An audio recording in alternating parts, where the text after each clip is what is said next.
Hello, everyone. Welcome to Chapter 9 and Unit 3.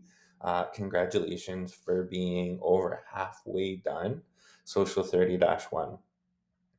To start us off, I'm just going to go over kind of what Unit 3 looks like.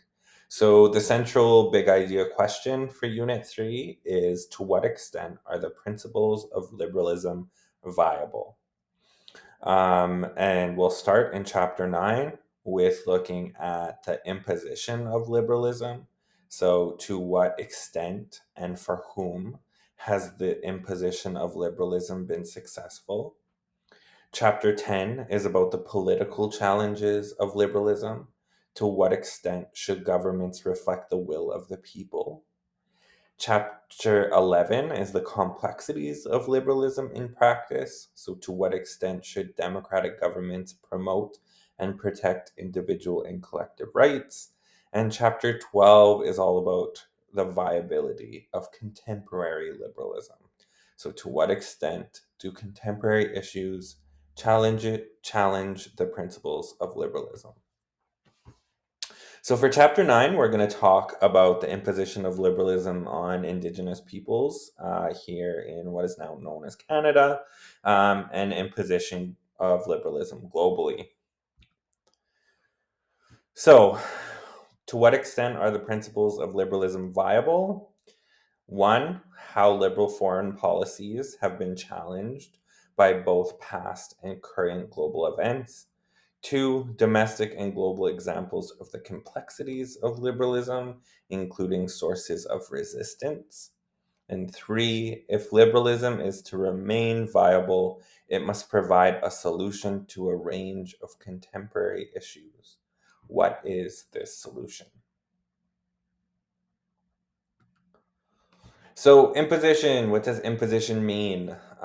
Imposition, or to impose something, means forcing something on people whether they want it or not. Liberalism has been imposed on people at various points in history, sometimes with negative consequences and sometimes positive. So, liberalism and Indigenous cultures. Ever since early colonial settlement, Canada's Indigenous peoples were progressively dispossessed from their lands, resources, and culture, a process that led them to destitution, deprivation, and dependency, which in turn generated assertive and occasionally militant social movements in defense of their rights, restitution of their lands and resources, and struggle for equal opportunity of self determination. Despite Canada's reputation as a land of economic freedom and social responsibility, the nation has been criticized both nationally and internationally for its treatments of Aboriginal peoples. Canada's history contains many examples of illiberal treatment of First Nations, Métis, and Inuit peoples. Although recent governments have taken measures to address the problems that Aboriginal communities face, there is still much work to be done. As we know, contact between First Nations in Canada and European settlers presented conflicting worldviews and ideologies. Most European settlers brought with them liberal values and beliefs, while many First Nations believed in collectivist ideas. Subsequently, values of liberalism would be imposed on Aboriginal peoples in an attempt to assimilate them into mainstream Canadian society. And to assimilate is when the majority group absorbs a minority group, resulting in the minority group's loss of language, culture, so on and so forth.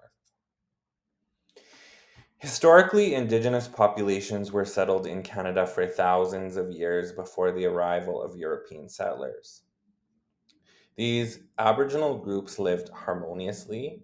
They had economic systems in place that worked for them, with use of natural resources to make goods for trade and the idea of living off the land. The system of self government maintained happiness among citizens. But by 1812, European settlers outnumbered Aboriginal peoples by a ratio of 10 to 1 in eastern Canada. Self government is referred to as an inherent right, a pre existing right rooted in Aboriginal people's long occupation and government of the land before European settlement. The idea of modern liberalism is government regulation and interference in the economy. Aboriginal self government challenges this by having a population operate under their own distinct identity within a country. Conflicting ideologies. Relations between the early European settlers and Aboriginal peoples were complicated by different perspectives. A good example of these differing perspectives is the question of land ownership. To the Aboriginal peoples, a person does not own land, he or she is part of it, in much the same way as he or she is part of a family or tribe. The land and the people essentially belong to one another. The settlers, of course, have different views. The Europeans viewed the Aboriginal peoples as primitive or savages. Treaties were often ignored because the Europeans viewed themselves as superior, so their land could be taken without bothering with treaties. Many believed it was their duty to assimilate the Aboriginal peoples into European religion and culture. By the time of Confederation in 1867, 123 treaties and land surrenders had already been negotiated in British North America, and by 1975 there were 500. Many contemporary conflicts between First Nations and Canadian governments have resulted from some of these agreements. Well, First Nations believe that treaties are agreements made between sovereign nations and they're upheld through the oral tradition, whereas the Government of Canada views treaties as agreements made by interested parties and they're upheld through the written document. First Nations believed that they have a relationship with the land. It's collective and spiritual. Land is provided by Creator, and people exist in harmony with the land.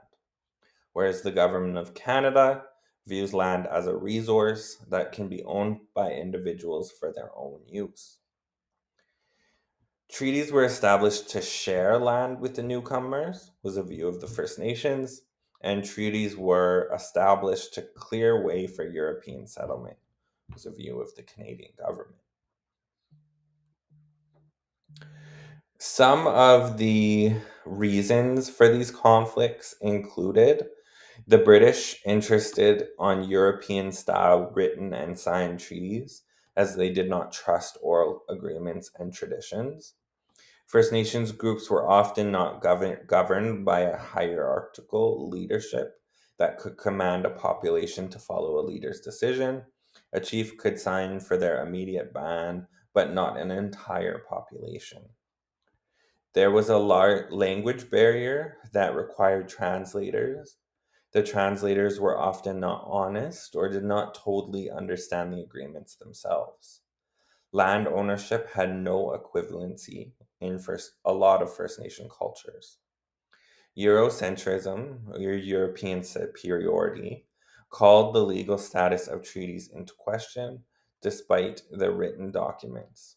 Europeans believed that the First Nations were not sovereign nations and ceased to consider treaties valid. Resistance by Indigenous nations to liberal values was not accepted by the Canadian government. This led to policies of assimilation, a plan to impose adherence to liberal goals. Under these policies, Indigenous peoples were supposed to give up their distinct cultures and traditions, such as the potlatch, which is a ceremony used on the northwest coast. When Canada first became a nation, the government decided to civilize Canada's Aboriginal peoples. This was done by assimilating the Aboriginal peoples into Canadian culture.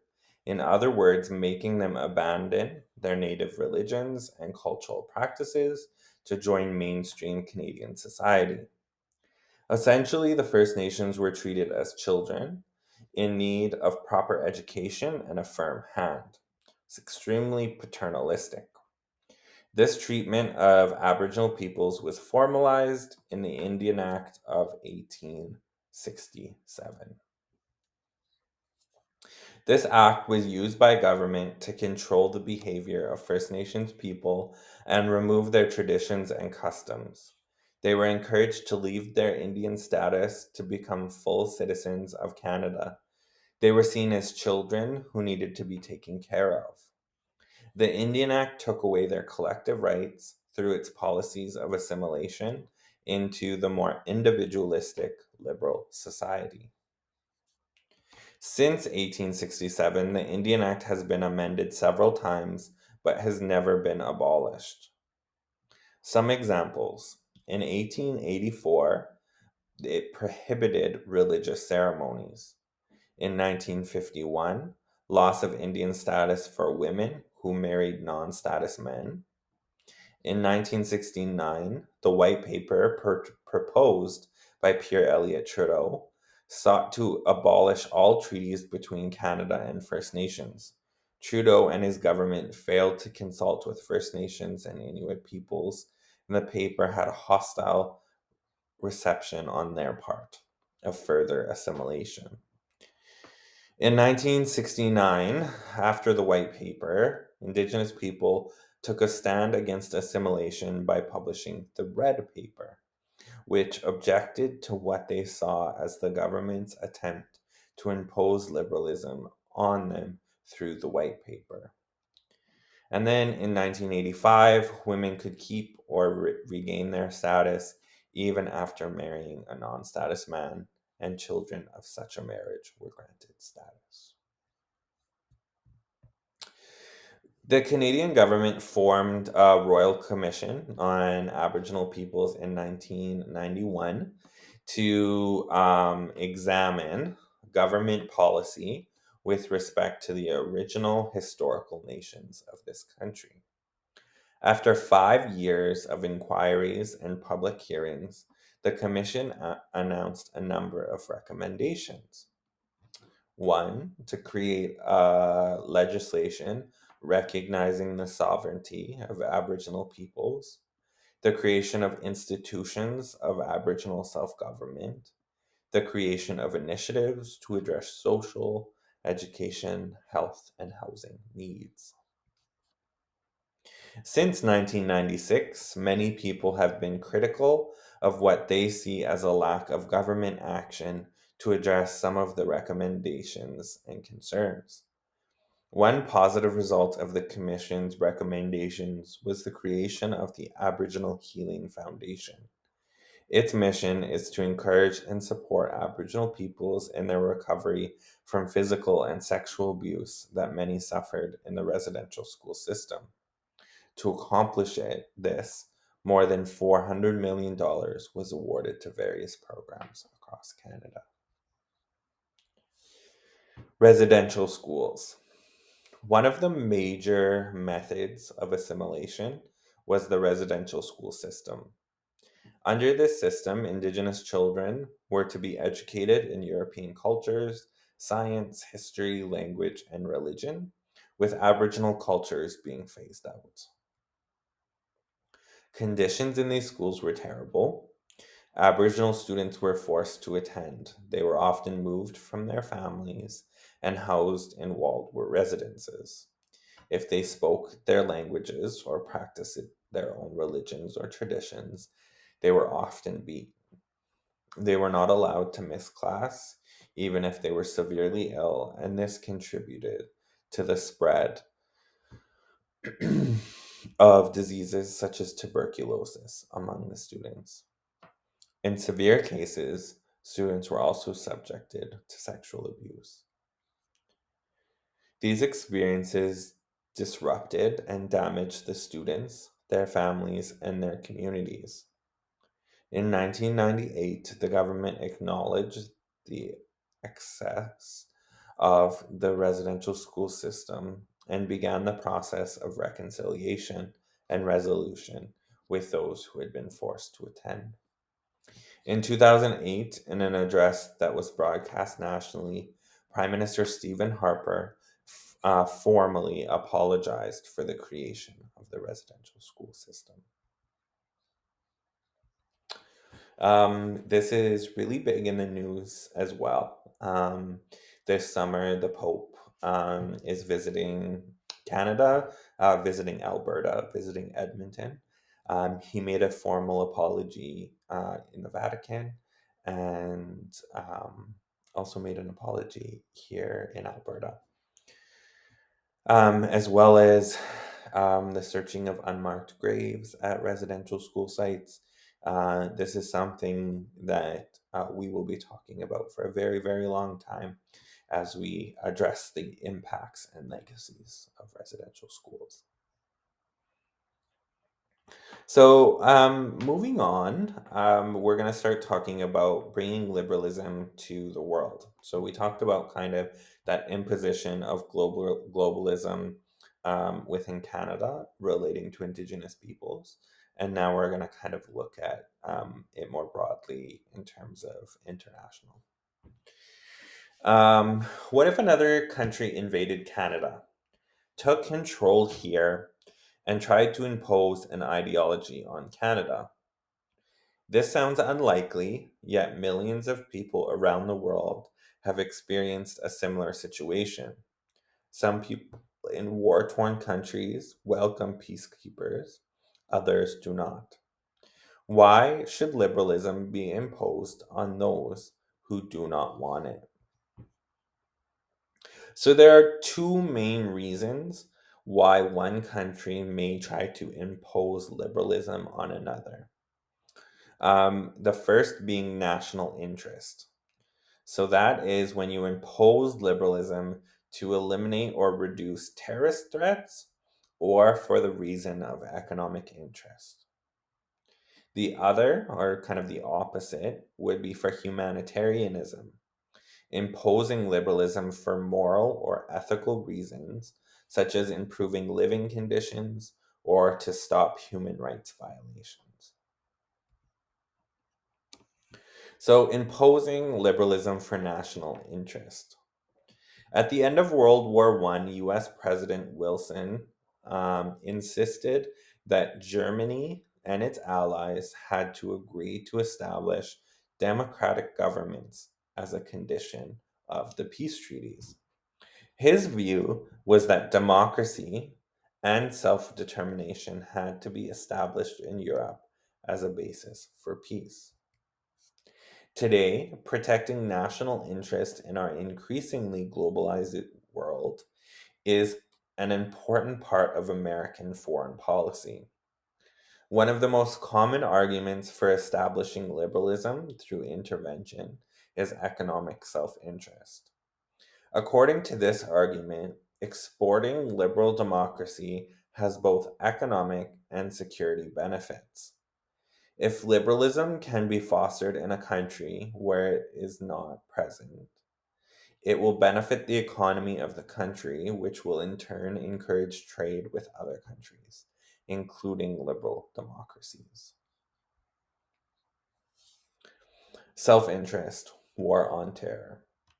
Some believe that if more countries embrace the ideology of liberal democracies, then the world would be a safer place.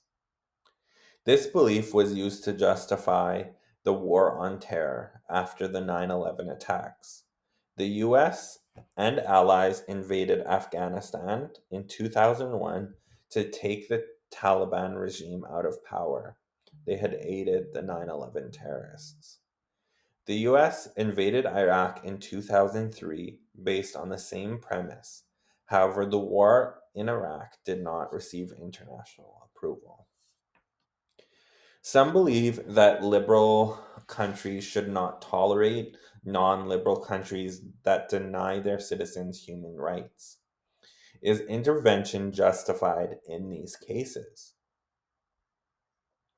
Forceful intervention in a foreign country does not always guarantee improved living conditions for the citizens of that country. The US led war on terror was partly based on human rights issues. Under the Taliban, Afghan women were denied basic human rights, and Saddam Hussein's reign over Iraq was characterized by fear, crimes against humanity, and brutal torture. The imposition of liberalism is not always successful. Democratic elections are often hailed by political leaders of liberal Western countries as necessary prerequisites to peace and good governance. However, when they are held in an unstable political climate, elections do not always improve situations. The Rwanda genocide. After 20 years of rule under Major General, I do not know how to pronounce his name, in 1992, the Rwandan regime established a multi party system and became a coalition government, partly in response to pressure from Western governments. Some believed that this coalition government, which was made up of conflicting ethnic groups, eventually created the circumstances that allowed the 1994 Rwanda genocide to take place. 800,000 people died. Coalition is a pact or a treaty among individual or groups during which they cooperate in joint action, each in their own self interest, joining forces together for a common cause. For those of you that have never learned about the Rwanda genocide, hopefully you would have touched on it in grade 10 social studies. But basically, there was two major ethnic groups in Rwanda. One was the majority, and one was a minority.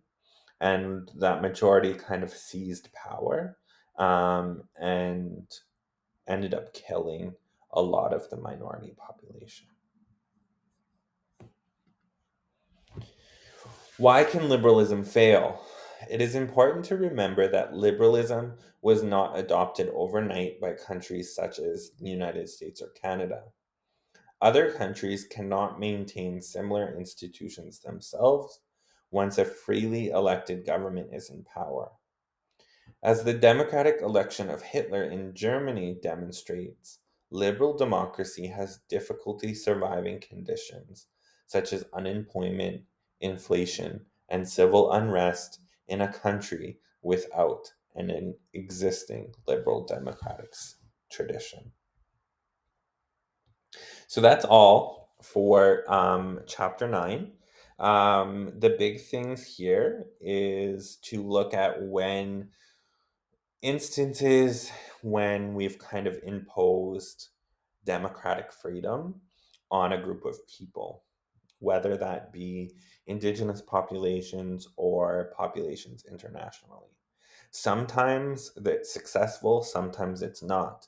Even if it's successful, does that make it right? These are all questions that you're going to have to grapple with individually. Um, you'll see in the chapter lesson under this video lesson, there is 3 different documentaries, ranging in about like 40 minutes to an hour and a half. You can look at each of the 3. Click on the link; it'll take you to the National Film Board, and you can read the little synopsis. If you have time, you can watch all 3. All 3 are great, but you only need to watch one, and you're going to reflect to one of those documentaries in your chapter 9 assignment. Okay. Good luck with all of that. And of course, if you have any concerns, please contact your teacher.